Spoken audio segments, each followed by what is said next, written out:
When we started the company back in the early 2000s, our vision was not to create a business that invested just in the GTA. Our vision was to really look at how we could create an asset category for our investor clients that gives them a broad-based diversification.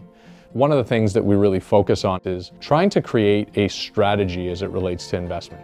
It's not about any one specific deal. It's about understanding our entire philosophy. It's about understanding our entire strategy as it relates to investment.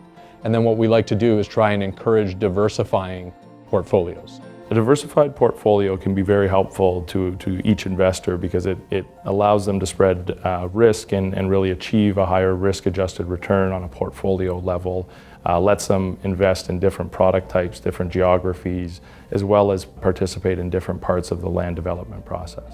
When we talk about diversification, really we're talking about diversifying by geography, duration, housing type, land development stage, price point.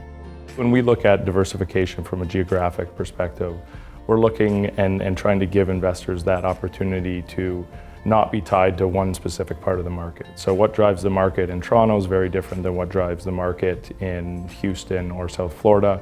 And then even looking at a sub-market basis, what drives the market in downtown core Toronto versus Vaughan or Aurora or Oshawa are all different factors. Development, by and large, is a relatively illiquid asset class. There are instruments out there that, pay interest while a development's going on. And I've always said, you have to ask yourself where the income's coming from because there's a hole in the ground. There's no income generation there.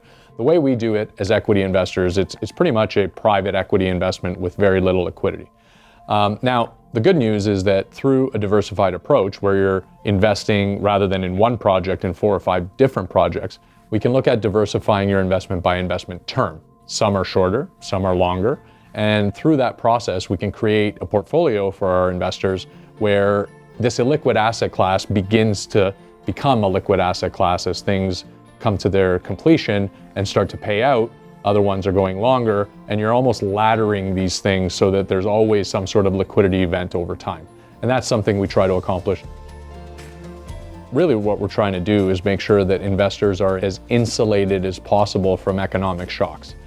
Because no matter how great you think one specific project is or one specific development opportunity, something can happen. Something can happen that maybe affects only that development opportunity. So the more balance that you can create in your portfolio and the more exposure you can have to different things within development, it's just going to make your portfolio that much more resilient. So it's just a prudent strategy for anybody, whether you're a novice investor or whether you're Warren Buffett. You definitely like to take a diversified approach to your investment.